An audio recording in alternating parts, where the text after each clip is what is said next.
Muy bien, buenas tardes, hermanos y amigos. Es un gusto saludarlos a través de este medio. Hoy es 5 de abril del año 2025. Reciban ustedes un cordial saludo hasta donde se encuentran, esperando que esta transmisión pues esté funcionando correctamente, como también la retransmisión o la resubida en el canal de YouTube. Esperamos que todo vaya perfecto por ahí también.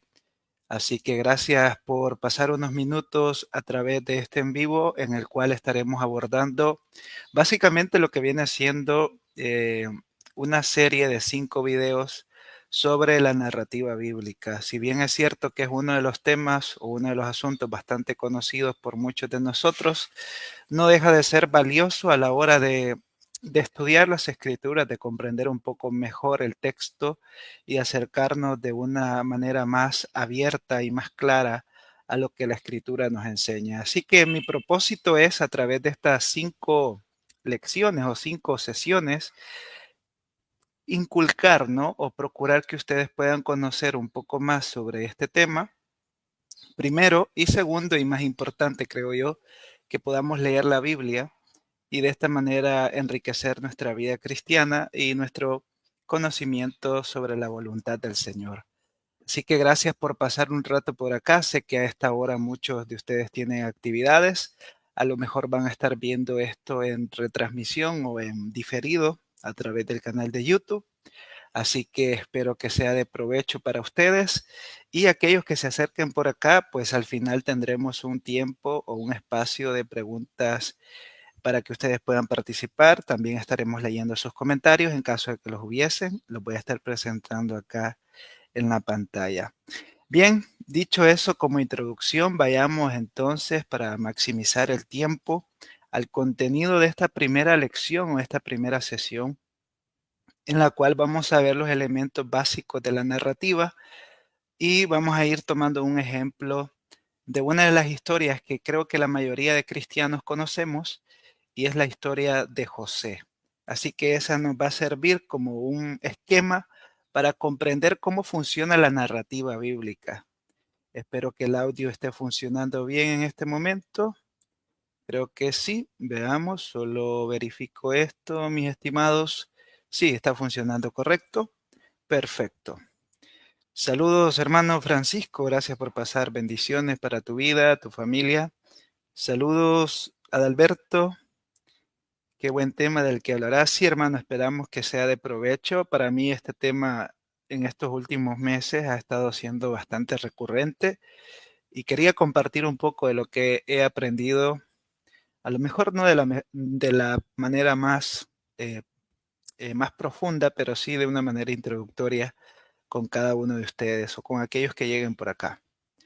Bien, dicho esto, gracias por pasar por ahí. Eh, Vamos entonces al tema de esta sesión. Bueno, la primera pregunta que nos podemos hacer y que podemos tratar de dilucidar un poco es, ¿qué es la literatura narrativa? Bueno, en su concepto más amplio o más preciso, es un género literario como tal. La narrativa pertenece a los géneros literarios que no son propios, es decir, que no pertenecen únicamente a la Biblia, sino que son géneros literarios que podemos encontrar en diversas expresiones o en diversos contextos socioculturales o incluso teológicos. Pero si nosotros lo tratamos de puntualizar a la lectura de las escrituras, cuando hablamos de la literatura narrativa, nos referimos a estos relatos que discurren a través desde Génesis hasta Apocalipsis y que nos están mostrando un propósito.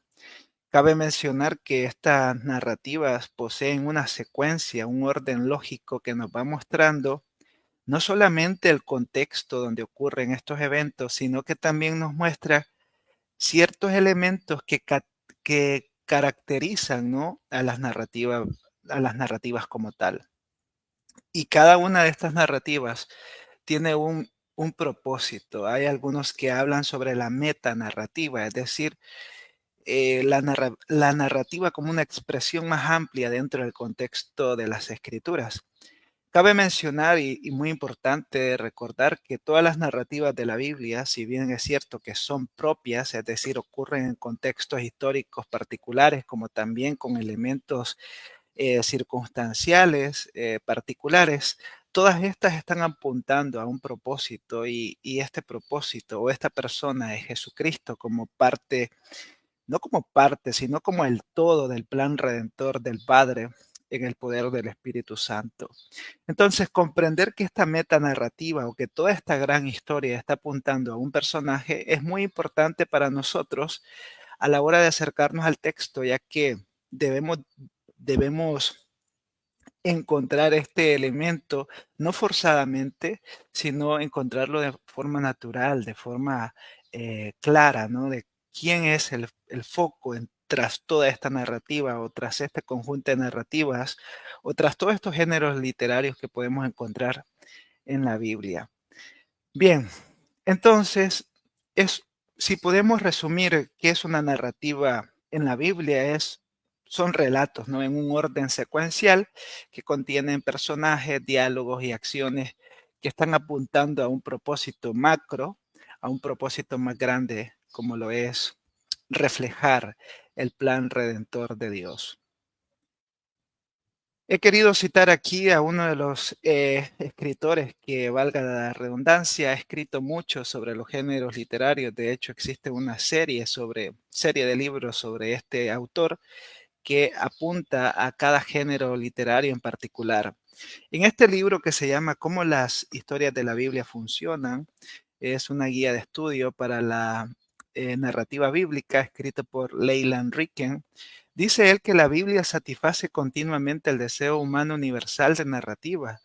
Esto quedó resaltado cuando Henry Luce, fundador de la revista Time, dijo en una entrevista: Time no tiene este énfasis en las historias sobre personas, lo hizo la Biblia. Aunque la Biblia está compuesta por docenas de géneros literarios, el predominante es la narrativa. Incluso las partes no narrativas están situadas dentro de una historia general conocida como historia universal e historia de la salvación. Un erudito bíblico de tiempos pasados emitió el veredicto citado con frecuencia de que el modo narrativo es singularmente importante en el cristianismo, comenzando con la Biblia. Entonces, de manera introductoria, lo que nos está diciendo Leila Ricken aquí es que la narrativa bíblica es un elemento, o más bien dicho, la narrativa como tal, es un elemento muy necesario para nosotros acercarnos a las escrituras, a la comprensión del mensaje de las escrituras. Cabe resaltar que nosotros como seres humanos estamos muy habituados a la narrativa, es decir, contamos historias, todos hemos contado una historia o hemos escuchado una historia. De hecho, los padres, ¿no? Tienen algunas tendencias de contar historias a sus hijos o los abuelos a sus nietos sobre eventos pasados e incluso pueden hasta magnificar o resaltar algunas cosas para tratar de puntualizar una lección en estas historias.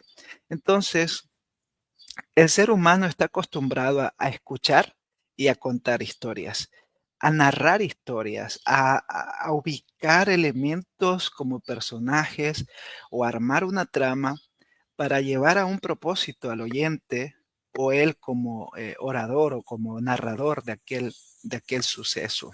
Entonces, todos hemos escuchado una narrativa o una historia y todos hemos compartido también una historia. Y la Biblia, siendo un libro inspirado por Dios, porque es totalmente inspirado por Dios, toda la escritura es inspirada por Dios, dice el apóstol Pablo, no deja de un lado de contener géneros literarios que son habituales dentro del marco del concepto cognitivo del ser humano, ¿no? O sea, todos nos hemos comunicado con historias, todos hemos conocido lo que es la poesía, todos hemos conocido lo que es el consejo o los dichos o los proverbios.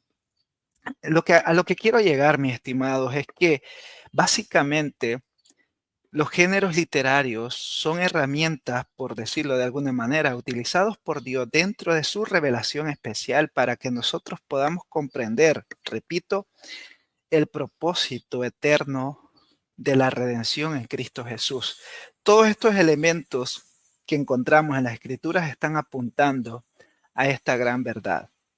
Ahora, ¿cuáles son los ejemplos de narrativa en la Biblia? Bueno, tenemos el Antiguo Testamento, donde encontramos casi que el mayor porcentaje de narrativa de las Escrituras, si bien es cierto que nosotros tendemos a dividir, ¿no?, el Antiguo Testamento en algunas partes, como lo viene siendo la ley o el Pentateuco, los libros históricos, los profetas mayores, los profetas menores. Estos libros como tal están inmersos también en una narrativa. El Ruth, Esther también, los profetas mayores o menores. Todo esto está inmerso en una gran narrativa, pero cada uno de estos libros o de estas historias también tiene sus propios elementos. Por ejemplo, la historia de los patriarcas, el éxodo de Israel, la vida de los reyes. eh, un ejemplo podría ser el libro de Jonás. También tenemos los profetas menores que contienen mucho elemento histórico o narrativo. Y ahora el Nuevo Testamento tampoco escapa a esta realidad y los evangelios son el mejor ejemplo. Por supuesto que esto podría generar cierto choque para algunos en el sentido de que dentro del estudio del Nuevo Testamento se ha categorizado a los evangelios como un género particular, ¿no? Es decir, nosotros vemos en los evangelios no como una autobiografía o una biografía como tal, sino que tiene sus particularidades que lo hacen ver como un género propio. Sin embargo, al acercarnos a los evangelios, lo vemos como un discurso narrativo. El evangelista está contando lo que es la vida y el ministerio de Jesucristo. Mateo está contando sobre Jesús y su ministerio y así posteriormente cada evangelista. El libro de Hechos de los Apóstoles también viene siendo un ejemplo muy claro sobre narrativa en la Biblia, de modo que la Biblia contiene un gran porcentaje de narrativa, un inmenso margen de narrativa. Ahora, muy importante recordar, mis hermanos, y esto lo hemos venido mencionando quizás en estos minutos, es que las narrativas son muy distintas, las narrativas bíblicas, perdón, son muy distintas a narrativas que podemos encontrar en la cultura griega o en la cultura romana o incluso en nuestra cultura latinoamericana, donde se cuenta una historia pero que al final solo tiene un énfasis moral, un énfasis conductual, pero para la Biblia o para las escrituras propiamente, estas narrativas tienen un propósito teológico, es decir, que buscan enseñarnos acerca de Dios y su plan. No es que nos quieren contar una suerte de historias para que nosotros las tomemos de manera moral y digamos, ah, bueno, esta historia me enseña a ser solidario o me enseña a ser responsable, honesto. Si bien es cierto, estos valores son muy importantes, mm, hay un sentido aún mayor y es mostrar el plan de Dios, el plan redentor de Dios y quién es Dios. Eh, Eso es lo que la narrativa bíblica está buscando. Entonces, hay que evitar este error muy común y es leer las historias bíblicas como relatos históricos, es decir, como una historia más, ¿no? Como incluso llegar a ver cómo es que estas historias solo son un armazón, un armazón moralista donde lo que te quieren decir, ah, tú debes ser de esta manera y no debes ser de la otra. No, lo que la Biblia está mostrándonos o lo que las narrativas bíblicas nos están mostrando es la revelación de Dios y su relación o su acercamiento o su plan redentor hacia la humanidad, hacia el pecador. Entonces, muy importante esto, hermanos. La Biblia no está mostrándonos simplemente narrativas como tal, en un sentido muy general, ¿no? Saludos, Fred Mendoza. Gracias por pasar ahí, hermano. Dios te bendiga. Muy bien, gracias a aquellos que han pasado por ahí y han dejado su like. Muchas gracias, que Dios los bendiga también. Yo sé que esta hora es muy particular, ¿no? Pero gracias por estar ahí. Gracias. Bien, entonces tenemos estos ejemplos, ¿no?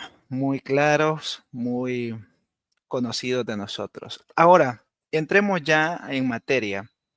Si hablamos que la narrativa posee un orden secuencial o un orden lógico y con elementos particulares, nos resulta muy necesario conocer estos elementos, al menos de manera introductoria, ¿no? Y este es el propósito de este primer video, conocer cuáles son estos elementos y trazarlos dentro de una historia que nosotros conocemos y que siempre es muy importante leerla, como es la historia de José. Bien, la trama, que es el primer elemento, es la secuencia de eventos que conducen la historia desde el problema inicial hasta su resolución. Imaginémonos la trama como una línea, ¿no?, que se traza de un punto a un punto B. Por supuesto, nosotros eh, como lectores ya conocemos el punto B y conocemos el punto A, pero entre todos estos dos puntos hay un desarrollo muy importante que necesitamos acercarnos y comprenderlo en la mejor de las maneras. Ahora, la trama está dividida en 4 puntos y es el inicio. Se presenta la situación inicial y los personajes. Aquí se nos dice, mira, este personaje es esto y está pasando por esto. Nos dan un setup, como un setup inicial, ¿no?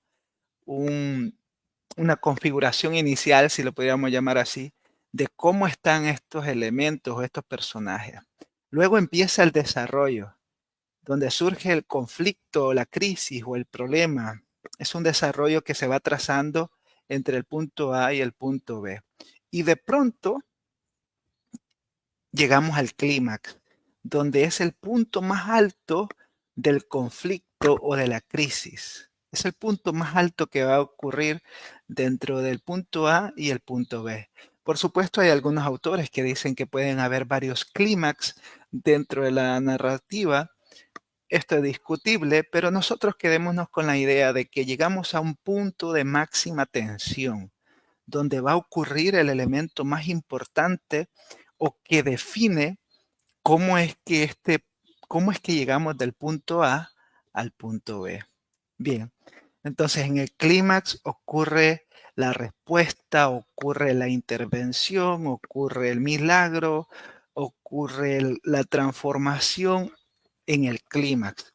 Y luego llegamos al desenlace, que básicamente es llegar al punto B, donde está la resolución, la respuesta, la tranquilidad o el cierre de este episodio, de esta narrativa.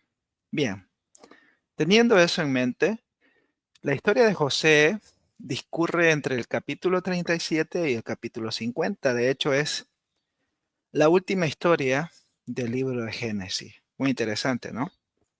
Bien, ahora, esta historia tiene muchos matices. Tiene un matiz profético, tiene un matiz familiar, tiene un matiz obviamente teológico sobre todo, pero podríamos categorizar que este hombre llamado José, este joven, inicialmente se nos presenta como aquel que destaca entre sus hermanos, aquel que es amado por su padre, que también es rechazado por sus hermanos, que es vendido, que llega a Egipto, que pasa por la cárcel, que es vituperado, etcétera, etcétera.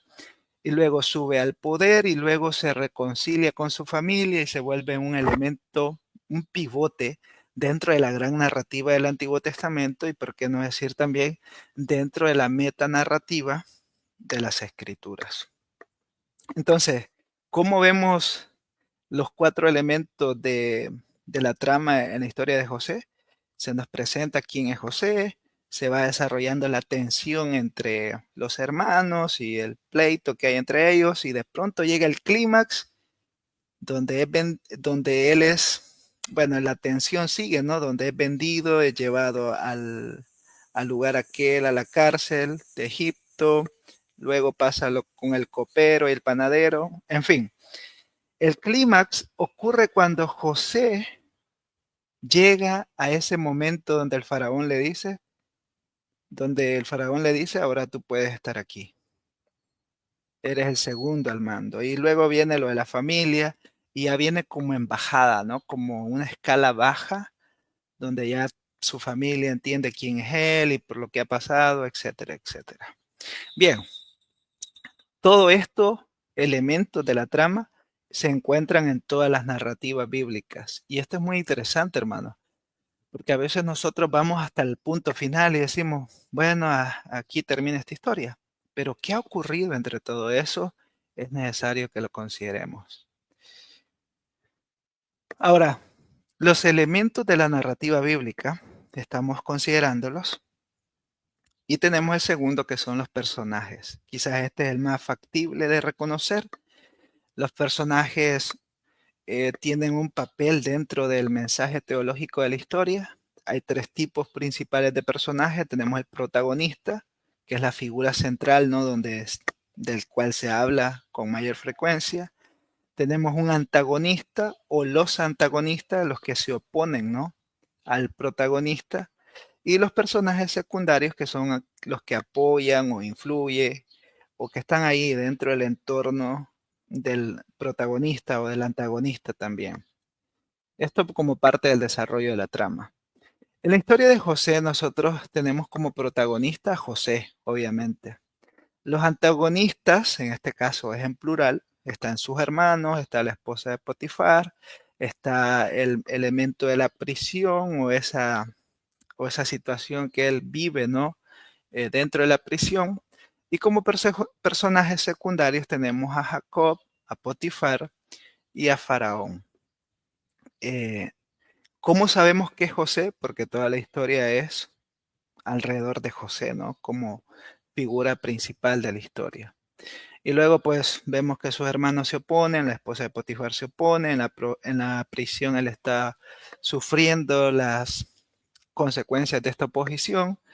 Y los secundarios, pues Jacob como padre que se preocupa por él, pero luego aparece casi que hasta el final, Potifar que tiene una aparición muy circunstancial debido a lo de su esposa, y el faraón que si bien es cierto tiene un elemento de participación significativo, no obstante, no tiene aquella destacabilidad como la que tiene José. Y tampoco es un antagonista, ¿no? No se opone ningún sentido a José. Bien, esto de los personajes creo que nosotros lo podemos captar con mucha facilidad mediante la lectura de la narrativa. Listo. El tercer elemento de la narrativa bíblica es el ambiente. Ahora, este del ambiente puede ser muy amplio, pero nosotros vamos a hablar sobre el tiempo y el lugar. Toda historia de la Biblia ocurre en un lugar y en un tiempo particular. No ocurre en un éter, ¿no? En un espacio abstracto que no sabemos cómo y dónde fue. Por supuesto, hay elementos que no son precisos en el sentido, a lo mejor, de fechas, de lugares como tal, pero sí hay un contexto general de dónde y cuándo ocurrió esto. Esto nos ayuda a comprender el contexto cultural y teológico de la narrativa, porque no es lo mismo leer la historia de José con los ojos o con la mentalidad de un hombre del siglo XXI a leerlo con los ojos y la mentalidad del autor en aquel momento, o de la situación en aquel momento, o de la cultura en la que José se encontraba, o el contexto social, religioso de que él se encontraba. Es muy importante.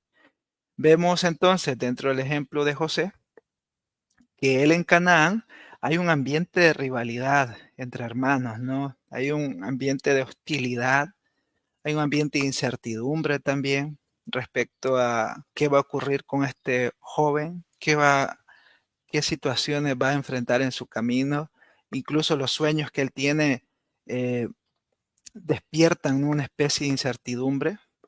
Luego ya en los capítulos 39 al 41 vemos que está José en Egipto y aquí hay un ambiente extranjero con nuevas oportunidades y desafíos. Ahora José se encuentra en un entorno ajeno a lo que él estaba habituado. Incluso si nosotros fuésemos curiosos, podríamos trazar, ¿no? En un pequeño mapa de la Biblia, un mapa bíblico, la distancia, ¿no? Recorrida entre Canaán y Egipto. ¿Y qué podría haber significado culturalmente ese cambio que José tuvo? Sería una tarea muy interesante poder hacerlo, ¿no? ¿Listo? Permítame, no sé si anda alguien por aquí. Saludos a todos los que andan por ahí en la página. Gracias por estar acá. Y los que lo están viendo a través de YouTube, también muchas gracias por pasar un ratito. Y dejar su like, eso ayuda a que otros lo puedan ver después, ya sea aquí o en el canal de YouTube. Bien, el error común que nosotros cometemos a la hora de leer la Biblia es que no consideramos el contexto histórico y cultural. Creemos que estamos leyendo un evento que ocurrió hace unos días, en el año 2025. No, debemos tener mucho cuidado y disfrutar la lectura, por supuesto, pero entenderla dentro de su contexto histórico y cultural. Eso nos va a permitir tener una idea más clara de lo que el autor está transmitiendo. Bien, uno de los elementos también que forma parte de la narrativa bíblica y que quiero hacer bastante énfasis, que ya lo mencioné en el primer elemento, es el clímax, ¿no? Ese es momento intenso de la historia. ¿Por qué es tan importante el clímax? Porque es donde se resuelve el conflicto principal o los conflictos principales que se están llevando a cabo, ¿no? En la historia de José, el clímax ocurre cuando él se revela a sus hermanos en Génesis 45 y declara, ustedes pensaron hacerme mal, pero Dios lo encaminó para bien. Génesis 50:20. Entonces, bueno, aquí tengo un error de cita, ¿no? Aquí es Génesis 50. Y declara, ¿no? Ustedes pensaron hacerme mal. Todo lo que ocurrió allá en el setup inicial, todo lo que ocurrió allá cuando nosotros nos acercamos a la historia de José, ahora miren, todo eso que pasó, que ustedes me despreciaban, que me vendieron, que la cárcel, todo esto Dios lo usó para el bien, para, para su gloria, para el bien nuestro, para un buen propósito. Entonces ahí como que llegamos a un punto muy alto y una resolución a la vez. Y esto es muy importante, encontrarnos con el clímax dentro de la narrativa bíblica. ¿Dónde ocurre? ¿Cómo ocurre? ¿Qué elementos están en juego? ¿Qué personajes entran en este momento tan importante dentro de la narrativa? Estas preguntas nos van a ayudar a nosotros a tener una mejor lectura de las escrituras. Ahora, hemos visto los elementos, ¿verdad? De lo que viene siendo la narrativa bíblica. Y no quiero finalizar este espacio sin antes considerar lo siguiente, y es el sentido teológico de la narrativa. La narrativa bíblica no es solo un registro de eventos históricos, ya lo hemos dicho, sino que tiene un propósito teológico. La narrativa, obviamente, o el elemento de narración nos cuenta algo. La narrativa histórica nos describe, mira, pasó esto, ocurrió esto, este personaje dijo esto, aquel dijo lo siguiente, etc. Pero el elemento teológico, la narrativa teológica nos está mostrando cómo es que Dios está obrando en esos eventos para revelar su carácter y propósito. Es decir, tras esta historia de José, hay un elemento mucho más amplio y es mostrar la providencia de Dios, es mostrar la sabiduría de Dios, es mostrar la autoridad de Dios, porque por más que se quisieron oponer a José, Dios lo preservó. Entonces, todo está apuntando al quién es Dios y qué está haciendo dentro de la historia de José. Consideremos entonces que históricamente José fue vendido como esclavo y llegó a ser gobernador de Egipto. Eso lo encontramos dentro de la narrativa de José.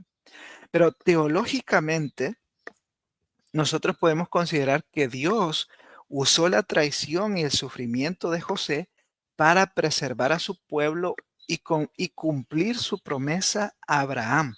Vean qué interesante esto. Dios usó todas las condiciones paupérrimas de José para su propósito eterno, para aquella promesa de Abraham allá en Génesis 12, en Génesis 17 y todo esto fuese cumplida o se llevase a cabo como él lo había propuesto. Entonces no se trata de José como tal en un sentido pleno, sino que se trata de el propósito de Dios, y a eso está apuntando cada narrativa de las Escrituras. ¿Quién es Dios y qué está haciendo en esta historia? ¿Y qué aprendo yo al leer esta historia? Es muy importante y muy necesario. Finalmente, algunas conclusiones para esta primera lección es que las narrativas bíblicas son más que historias. Yo quiero que no olviden esto.